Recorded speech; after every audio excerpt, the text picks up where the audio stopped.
6e mois d'Élisabeth, l'ange Gabriel fut envoyé par Dieu dans une ville de Galilée appelée Nazareth, à une jeune fille vierge accordée en mariage à un homme de la maison de David appelé Joseph. Et le nom de la jeune fille était Marie. L'ange entra chez elle et dit : « Je te salue, comblée de grâce, le Seigneur est avec toi. » À cette parole, elle fut toute bouleversée et elle se demandait ce que pouvait signifier cette salutation.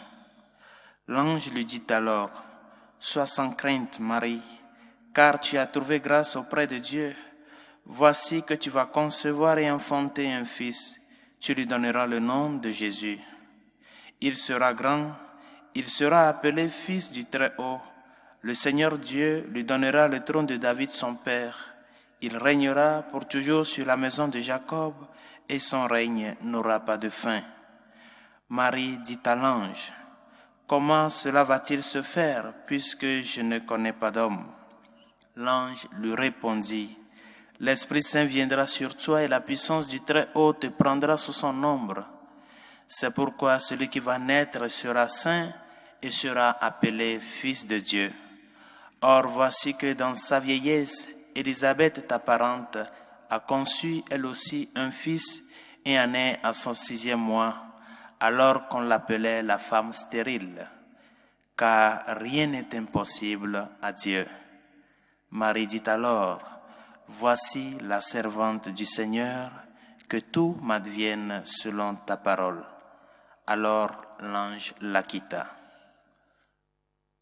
Acclamons la parole de Dieu. Louange à toi, Seigneur Jésus. Nous sommes dans la logique de l'accomplissement des Écritures.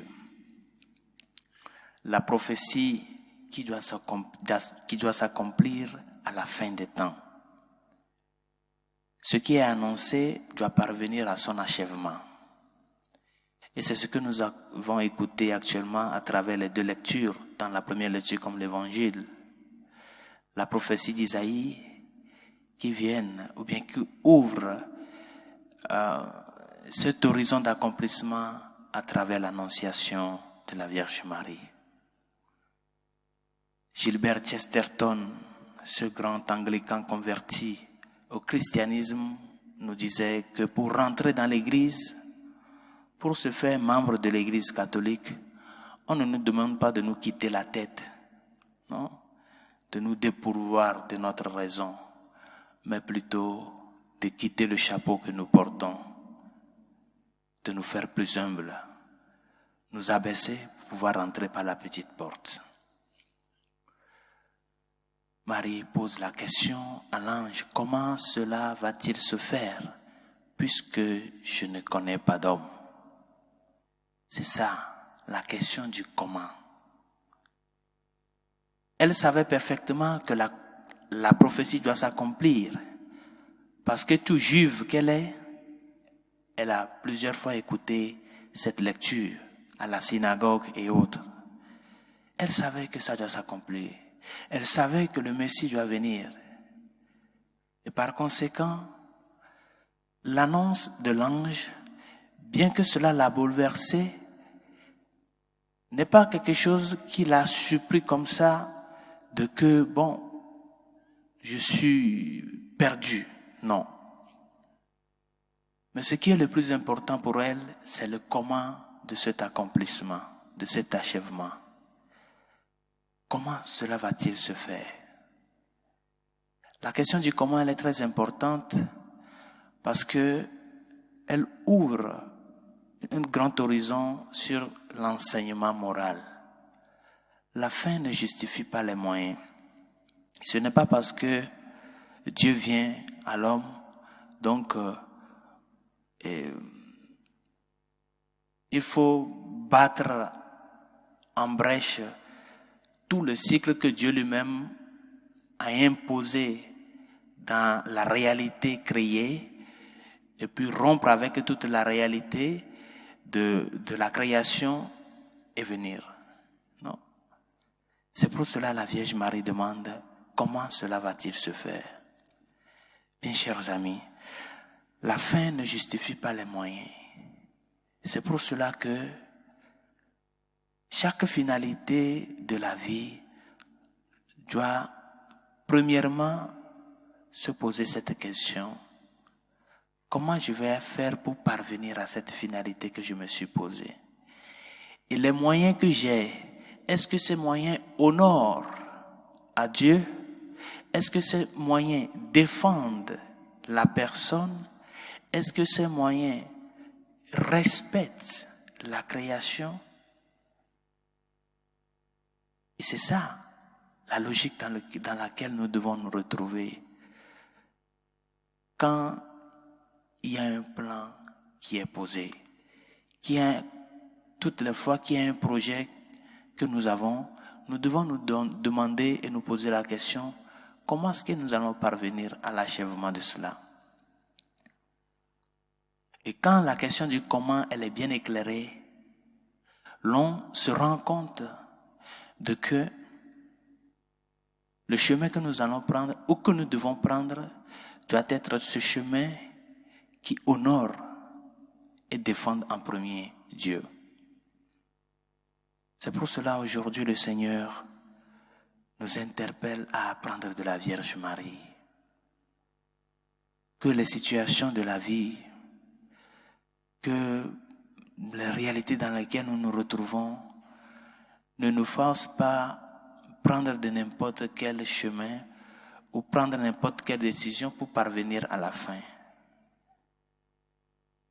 Que les intérêts que nous poursuivons ne nous aveuglent pas jusqu'à tel point que nous oublions qu'il y a des personnes qui nous entourent et que ces personnes, nous devons les respecter, respecter leur dignité, respecter leurs droits, respecter l'ordre de la création et respecter à toi-même. Car c'est très important que nous sachions que tout ce que nous faisons, tout ce que nous entreprenons, même si tu le fais du point de vue personnel, ça a toujours des conséquences sur les personnes, sur d'autres personnes, sur notre entourage. Parce que nous sommes des êtres sociaux. Par conséquent, il n'y a rien que l'homme fait qui n'implique pas d'autres personnes. C'est pour cela qu'il est très important que ce que nous entreprenions puisse honorer les personnes qui nous entourent. Et cherchons à utiliser de notre raison, que cette raison aille avec la foi, que ce que nous avons dans la tête puisse tomber dans le cœur, et se faire réalité de vie. Que la tête ne nous prenne pas jusqu'à ce que nous oublions que il y a aussi d'autres dimensions de la vie humaine qu'il faut respecter. La fin ne justifie pas les moyens. Et apprenons à utiliser les moyens utiles, les moyens qui honorent, les moyens qui respectent la dignité de la personne humaine, les moyens qui respectent Dieu et qui le défendent dans tous nos projets et nos entreprises. Marie s'est prédisposée au Seigneur parce qu'il savait que Dieu ne trompe jamais. Mais l'unique chose qu'elle voulait savoir, c'est comment Dieu va entreprendre ce projet à travers elle. Une fois qu'elle a eu la réponse, elle a démontré sa gratitude et sa reconnaissance au Seigneur. Voici la servante du Seigneur, qu'il m'advienne selon ta parole. Demandons au Seigneur au cours de cette Eucharistie de nous aider à ce que nous aussi nous soyons comme Marie pour les autres. Que nous soyons comme Marie et que nous sachions que toute vie a un prix. Et par conséquent, ce que nous entreprenons et ce que nous voulons faire doit toujours être précédé de la question du comment nous allons arriver à cette réalisation. Pour que nos actes et nos faire ne détruisent pas et n'aillent pas à l'encontre de la loi de Dieu, de la loi naturelle et de la loi révélée. Que sa grâce nous y aide.